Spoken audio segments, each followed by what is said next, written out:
പറയുന്നത് കേക്ക് ഉണ്ടാക്കുമ്പോൾ മുട്ട ബീറ്റ് ചെയ്യുന്ന കാര്യങ്ങൾ എന്തൊക്കെ ശ്രദ്ധിക്കണം എന്നൊക്കെയാണ് പറയുന്നത്.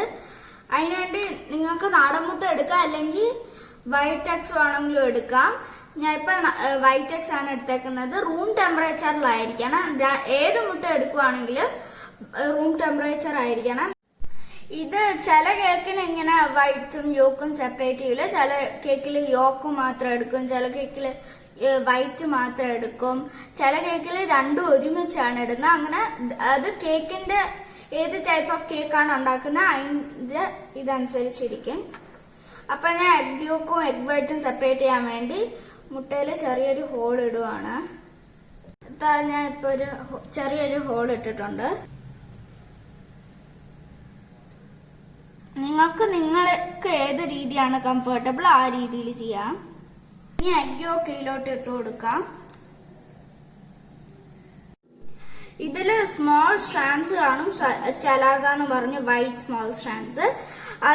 അതാണ് ഈ മുട്ടേന്റെ സ്മെല്ല് വരുത്തുന്നത്. അത് വേണമെങ്കിൽ നിങ്ങൾക്ക് മാറ്റാം. കസ്റ്റാർഡ് പുഡിംഗ് ഒക്കെ ഉണ്ടാക്കുവാണെങ്കിൽ അത് വേണമെങ്കിൽ മാറ്റാം. ഞാൻ ഇപ്പൊ അത് മാറ്റുന്നില്ല. ഇത് മീഡിയം സ്പീഡിലിട്ട് വേണം ബീറ്റ് ചെയ്യാൻ. ഇത് ബീറ്റ് ചെയ്യുന്നതിന്റെ ഇടയ്ക്ക് ചെറുതായിട്ടൊന്ന് ബീറ്റായി വരുമ്പോഴേക്കും അതിലോട്ട് അര ടീസ്പൂൺ മുതൽ 1 ടീസ്പൂൺ വരെ വാനില എസൻസ് ചേർത്ത് കൊടുക്കാം. പിന്നെ നമ്മൾ ഈ ബീറ്റ് ചെയ്യുന്ന ബൗളിൽ എണ്ണമയോ വെള്ളമോ ഒട്ടും പാടില്ല, എങ്കിൽ അത് സ്റ്റിഫായിട്ട് വരില്ല. അതേസമയം ഓവർ ബീറ്റ് ചെയ്യാനും പാടില്ല.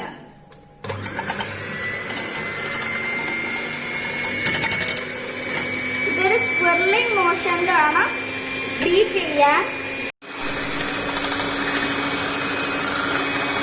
ബീറ്റ് ചെയ്തുകൊണ്ടിരിക്കുമ്പോൾ തന്നെ കുറച്ചായിട്ട് പൗഡർ ഷുഗർ ചേർത്ത് കൊടുക്കണം.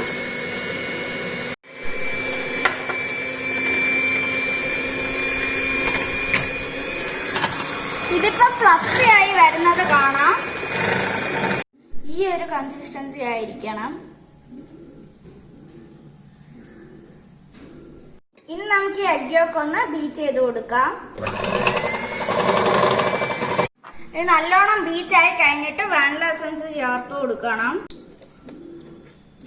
ഇപ്പൊ ഇതിലോട്ട് 1/2 ടീസ്പൂൺ വാനില എസൻസ് ചേർത്ത് കൊടുത്തിട്ടുണ്ട്. ഇനി നമുക്ക് ഇതൊന്നുകൂടെ ഒന്ന് ബീറ്റ് ചെയ്ത് കൊടുക്കാം.